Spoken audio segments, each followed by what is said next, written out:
Okay, I think we'll go ahead and get started. Hi, everyone. I'm Marcy. My pronouns are she, her, hers, and I'm the peer education lead at the Hub Basic Needs Center. And I'll pass it along to Giselle to introduce herself. Hi everyone, my name is Giselle and I am the Calfresh Outreach Assistant. Thank you, Giselle, and thank you all for joining. I'll be giving you a rundown of basic needs services and resources available at the Hub, as well as discussing the background of basic needs issues and how these intersect with culture and identity. And then Giselle will be giving y'all a Calfresh overview. So just some info on our team first. The supervising professional staff consists of Alicia Magallanes, the Hub's director, Chelsea Benning-Balls, the assistant director, Cameo Kinga, the housing and education coordinator, and Sarah Fetty, the food security programs coordinator. As well as Marisa Islas, who's the housing and education assistant, and Kellyanna Rios, who's the Calfresh program coordinator. Now, delving into our mission, in order to thrive, we need certain resources such as access to nutritious food, stable housing, and financial wellness. So at the Basic Needs Center, we focus on assisting folks in being able to meet these needs. The Hub aims to raise awareness on basic needs through our core values of addressing insecurities faced by UCSD students, staff, and communities. So this includes both graduate and undergraduate students. Providing necessary resources for growth is one of our core values, as well as breaking the stigma surrounding basic needs, fostering a sense of belonging, and building community to help one another. And here's a timeline of basic needs efforts at UCSD. So strategizing for basic needs support began in 2014. Then in 2015, the Triton Food Pantry opened up to provide students with a discrete access to food. Following in 2017, Alicia Magallanes was hired as the basic needs director. Then in 2018, the Hub was established, increasing accessibility to other resources. In 2019, the off-campus housing office resources were expanded to amplify housing support and Calfresh access. And in 2020, were expanded again for a COVID-19 response. And our current team consists of professional staff, peer educators, Calfresh assistants, and basic needs assistants. So we are located in Student Center A, or the old Student Center, which is between Mira and Ravel on Ridge Walk across from main gym. Our space is on the first floor towards the back in front of Uncle Italian and the G store, and next to the Triton Food Pantry. And those are our current hours of operation, but these change each quarter. So just keep an eye on our site and social media for those changes. Now, in a survey conducted on campus, 41% of students self-identified to be facing food security challenges. And in the same survey, 37% of students identified as facing house security challenges. So in order to put these numbers on the topic of accessibility of basic needs into perspective, here are a few quotes taken directly from UCSD students. Sometimes I'll eat once a day to save money to pay for bills. My family needed some help, so I gave them money, but I'm worried I can't make rent the rest of the quarter. I sleep in my car during the week and stay on my friend's couch on the weekends. So you may have noticed a common pattern in each of these student experiences, which is the intersection between different basic needs. For example, the first student clearly is dealing with both financial struggles as well as food insecurity, while the second and third students are dealing with both financial struggles and housing security. So through the HOPE lab data collected in 2018, awareness was spread on the basic needs challenges university students face. As seen here, two-year institutions and four-year institutions differ in their experiences. At two-year institutions, 43% of students report to be food insecure, 46% report housing insecurity, and 12% report houselessness. Meanwhile, at four-year institutions, 35% report food insecurity, 37% report housing insecurity, and 9% report experiencing houselessness. So given that access to basic needs can greatly dictate one's health, it's not uncommon to see that sizable fractions of students who do poorly with their grades also deal with food and or housing insecurity. So why is data important? For one, data creates discussion and generates questions that focus attention onto the issue, even if data doesn't fully capture the total number of students that lack basic needs. It's still important to read into the statistics at different institutions. Data allows society to reframe their understanding of what it means to be in higher education today, because it's not the same experience from years ago anymore. And this is an individual's hierarchy of needs, just to highlight that if basic needs, which here would fit under physiological and safety needs aren't being met, then you're not able to tend to your higher needs like love and belonging, self-esteem, and self-actualization. Now, how do culture and identity affect access to basic needs? So if we think back to the student perspectives I just talked about, how may identity affect these experiences?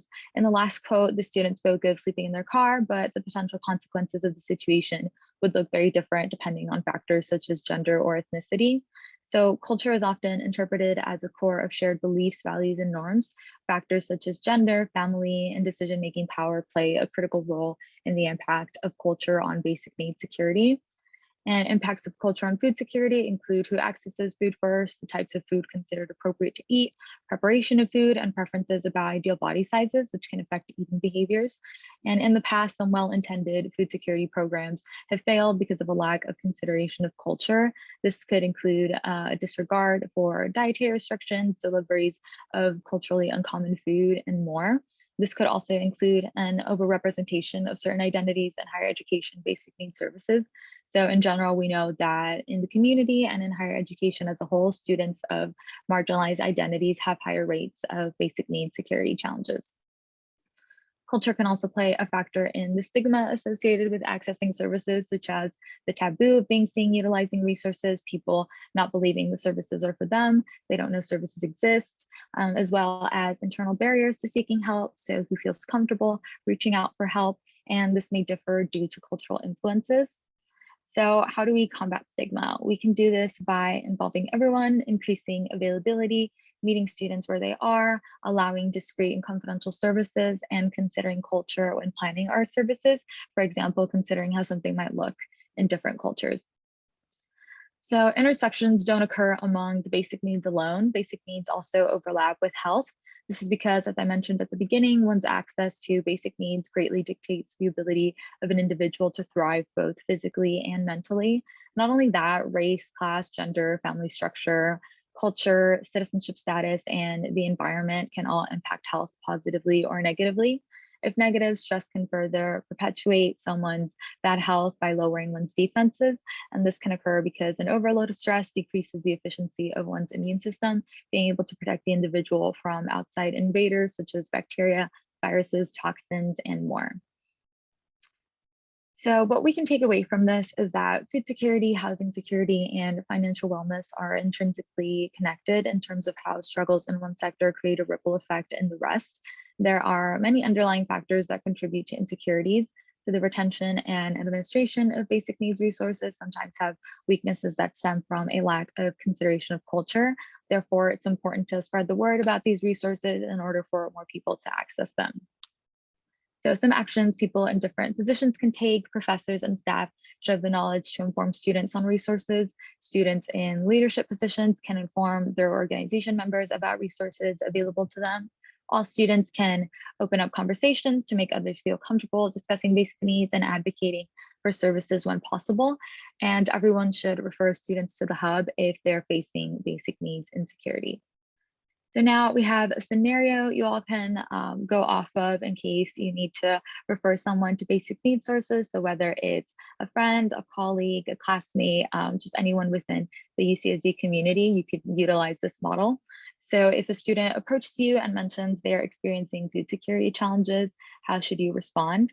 First, make sure to address and challenge the stigma that surrounds basic needs access. So you can do this by saying something like, "Thank you for sharing that with me. Basic needs challenges are a result of systemic issues, and I hope that you do not feel ashamed of what you are experiencing." Next, you direct the student to resources and de-escalate the situation. So saying the Hub Basic Needs Center on campus offers resources that can help you. Let's look at some of their resources that you can access, and you could show them through the website, or you could take them to the physical location, which is again in Student Services Center A, right next to the Triton Food Pantry. And finally, you'd conclude with next steps. So helping them send an email to the center so they can get in contact with a staff member, helping them fill out the basic needs assistance form, and assuring them that they will receive support and follow up with them after the incident. So now we'll be looking at some of the resources the Hub offers. So the Triton Food Pantry is an emergency food resource where undergraduate and graduate students can get free produce, dried goods, and canned goods. You would just walk in with your student ID. So items at the pantry are assigned a point value, with produce being 0 points, and all students can grab up to 10 points worth of food items with one visit per week. There are 2 pantry locations, one in the Old Student Center in front of Uncle Italian, and another at OMS Grad and Family Housing. Pantry hours vary throughout the summer and school year, so we recommend checking out our website or the pantry social media to stay up to date on those schedules. There's also a mobile pantry option. If you reside within 10 miles of campus, the food pantry is partnered with DoorDash to make deliveries available for students, and this would count as your one pantry visit for the week. For more info, you can visit our site at basicneeds.ucsd.edu, which I'll also have up in our last slide. And moving on to perhaps a not so fun fact, approximately 40% of food produced goes to waste in the US, and this is where efforts like those from the Food Recovery Network come in. So the Food Recovery Network, or FRN, is a nonprofit aimed at reducing food waste by collecting unused food from dining halls and nearby campus locations, providing students with increased nutritional access to recovered food. So current off-campus recovery locations include Vons, Cash and Carry, Target, Sprouts, and Costco, among others, with FRN also having partnerships with Feeding San Diego and the San Diego Food Bank. And food distributions happen at OMS and at the hub throughout the week. You would just show up and pick up any of the distributions that are happening from any of those locations that I mentioned before. And you can also find the most up-to-date distribution schedule on our Basic Needs site. And this is just an FRN highlight. That last winter quarter, they recovered 15,149 pounds of food that would have otherwise gone to waste and was distributed successfully to the UCSD community. Moving on to some of the other resources the Hub offers. So the Basic Needs Assistance Forum is the main and easiest way to get in contact with Basic Needs staff. If a student is having any basic needs issues and fills this out, they would be able to set up a consultation, which are happening through Zoom as well as in person. There's also a free grocery shuttle that runs every Saturday and Sunday from 10 a.m. to 6 p.m., which takes students to La Jolla Village Square and also to the Convoy Balboa area, where they can find stores like 99 Ranch, Food for Less, Balboa International Market, H Mart, and other more affordable and culturally relevant dining options. We also help students through the Emergency Meal Assistance Program. So if you think this is a resource you might need, you can go ahead and contact us through the Basic Needs Assistance Form. And the Lyft Rides Assistance Program enables students to get free non-emergency rides anywhere within San Diego County, also accessed by filling out the form on our site. Then Calfresh webinars also happen through Zoom, and Facebook cooking demos are offered as well. And we also offer free personal hygiene products for pickup. So this includes everything from shower gel and soap, body lotion and sunscreen, toothbrushes, toothpaste, shampoo, and conditioner, including textured hair products, diapers, baby formula, period products like pads and tampons, and more that are on the form on our website. Again, this is all completely free for UCSD students. You would just fill out what you need and come pick it up at our space.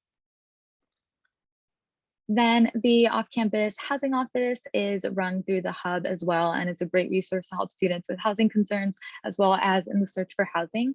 The office offers emergency housing protocol if someone finds themselves in need of immediate short-term housing, along with housing consultations, which can be requested through the Basic Needs Assistance Form.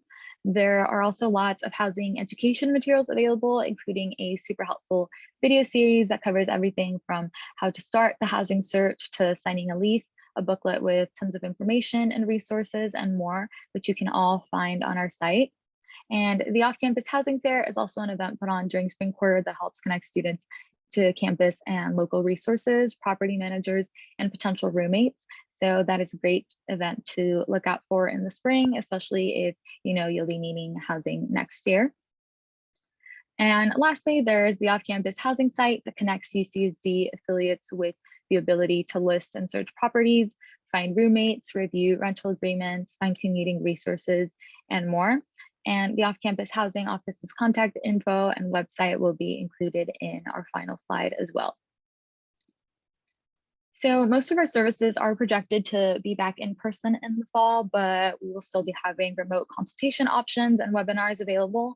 During the height of the pandemic, all of the services listed here were remote or offered through a limited contact pickup style. And if needed, we will adapt again depending on state and campus guidelines. But again, you can always reference our website for the most updated information. And like I mentioned earlier, we are planning to have our services back in person in the fall.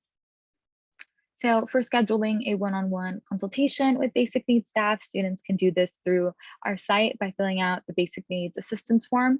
They can fill out the Calfresh form for application assistance, the personal hygiene pickup form, the COVID relief form for grants through financial aid, or the Lyft rides assistance form. And just some info on our peer education program. So this is peer-to-peer interactions that support basic needs outreach. This includes targeting stigma around basic needs services, critical engagement with topics surrounding basic needs programs and initiatives, attending around 30 events per quarter, such as tabling sessions, presentations, and workshops. And you can always request an event through the outreach tab that's on the Basic Needs website. We also have volunteer opportunities open to undergraduate students each quarter. Just keep an eye on our social medias and website for when those applications will be posted.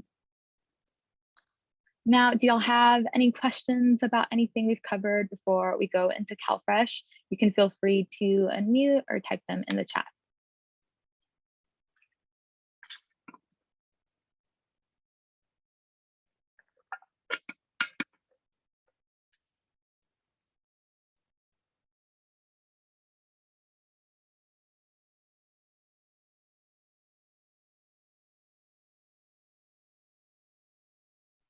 Okay, if not, that's everything I have for you today. If you'd like to reach out, this is our website, emails, phone number, and social media handle. As always, feel free to contact us through these platforms if you have any questions or concerns. And with that, I'll pass it along to Giselle to go over Calfresh. Hi, thank you. So we're going to be talking about Calfresh. So this is just like the general overview. And if you have any more questions, definitely we'll have time at the end where you can ask them or you can reach out to us. And so let's begin.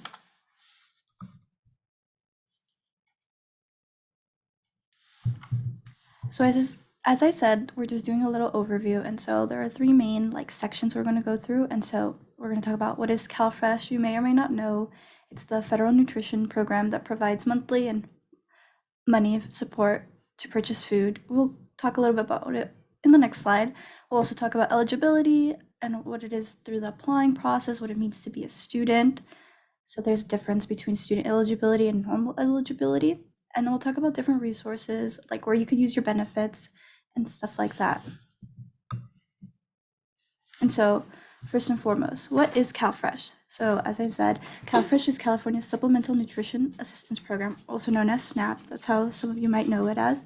It awards those who are eligible with monthly grocery benefits based on individual need to help supplement their food budget and buy food. So currently right now with students, they can mean up to $250 in groceries benefits every month. And that right now is due to COVID-19, most people are getting up to 250. So who is eligible? These are just general eligibility, such as being a US citizen, a legal permanent residence. There is the exception for asylum seekers and refugees. Sadly, if you are an international student, you are not eligible. Seniors are also eligible, disabled people, people with SSI recipients, and students, which should be everyone here. So what defines a student? So students must be between the ages of 18 through 49, enrolled at least half-time in an institution of higher education. So it could include, because obviously UCSD, or if it was a community college, that also counts. Physical and mental, you must be physically and mentally able to attend school and work, and you must at least meet one of the other eligibilities on the other slides. So the most common eligibilities, especially for students, is you are approved and accepted for work study. So right now during COVID, it's just eligibility for work study. So if you receive it, you're able to get Calfresh, but that's just with the COVID-19 temporary rules, it might change where you have to accept it, but for now, you could just be eligible for it and you should be good to go. Work 20 hours or more per week on average if you're a Cal Grant A or B recipient, and if you have an EFC of 0. So it's similar to like the work study where if right now it's a temporary rule. It might change, it might not. It also depends like with how the public health emergency and just what the government is saying. So we don't know, but for now, if you do have an EFC of 0, it does count. And you could also find most of these eligibilities on your financial aid award letter in my Triton link. So here are other eligibilities that are maybe not so common or might be more particular. So if you have a dependent child under the age of 6 or 12 without available child care services, be a part of the McNair program or CASP, as everyone here is. On the application, you can also show proof of your acceptance letters for CASP. That counts. So even if you don't accept it, if you are have an acceptance letter, you can be eligible. Programs for current or former foster youth, like the Hope Scholar Program, the JV Grant Program, and extended foster care. And if you're not sure you're eligible or you don't see your eligibility here, we could definitely look. You could also look at our website, or you could email us at calfresh@ucsc.edu.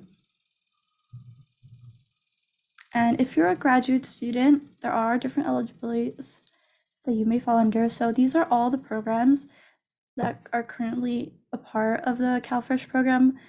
This could change. They're always adding stuff. So if you don't see it, don't feel like sad or anything. Things are always evolving and changing, and there will be more eligibilities. So applying for Calfresh. So there's two main ways you could apply. You could apply by yourself if you want to. You could do this by going to bit.ly/UCSD Calfresh, and you can definitely find more information on how you can apply, like the information that you need, different eligibilities, the documents that you need to submit on our website at calfresh.ucsc.edu.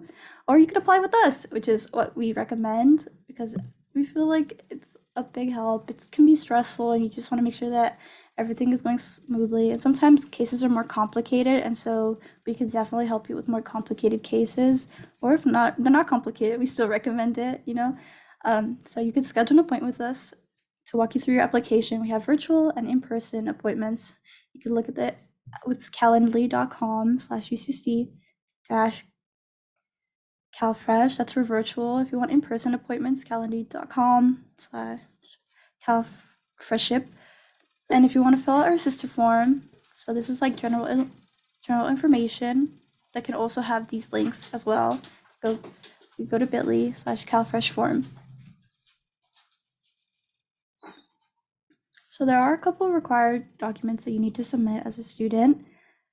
So these are like separate from like what they normally ask for you.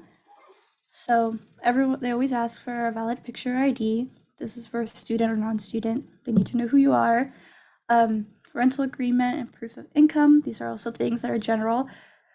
So the things that separate student are class schedule. You will need to upload your class schedule and your financial aid award letter, which you can find on my Triton link and then clicking the financial aid tab.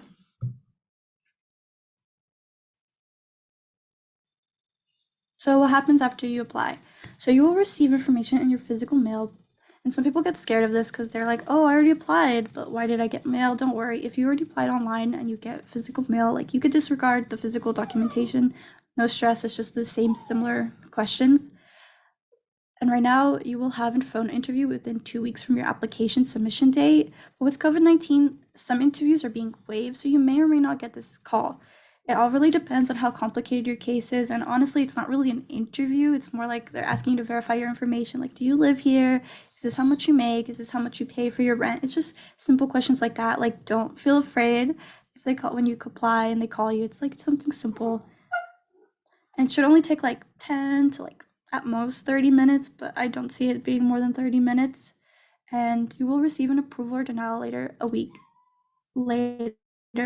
after your interview. They may just tell you straight, like during the interview as well, but you should receive that letter at least a week or after your interview.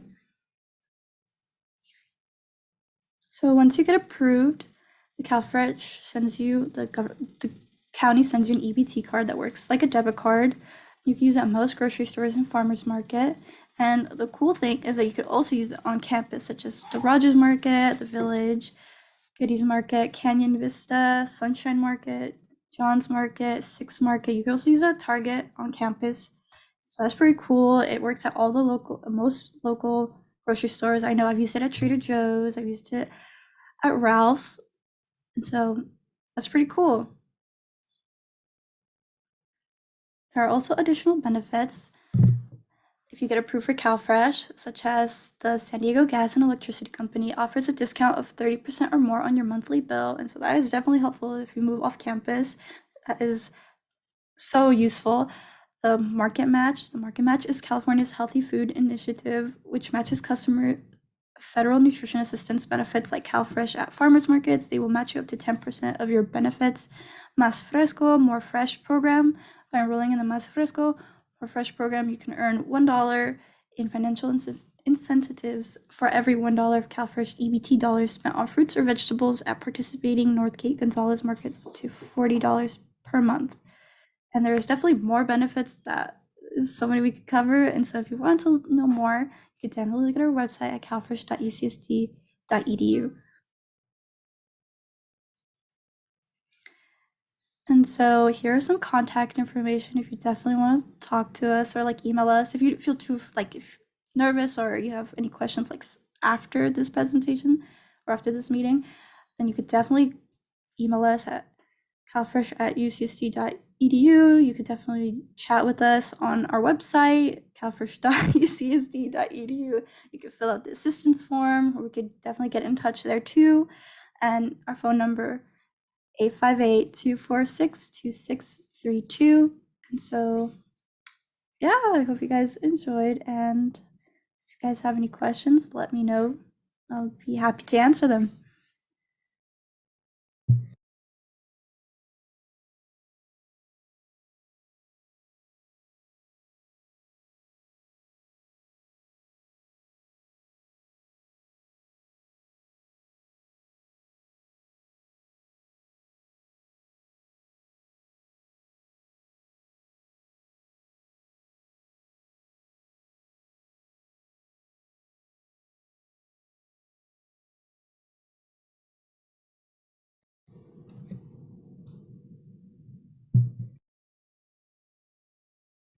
Okay, so if there aren't any questions, again, if anything comes up later on, you can definitely reach out to Calfresh at any of their sites or through any of these forms. And also for any other basic needs related issues or concerns you might have, you can reach us at the basic needs site. But yeah, if there aren't any other questions happening right now, y'all are definitely free to go. Again, thank you all for joining us. And thank you, Giselle, again, for joining us for the Calfresh presentation.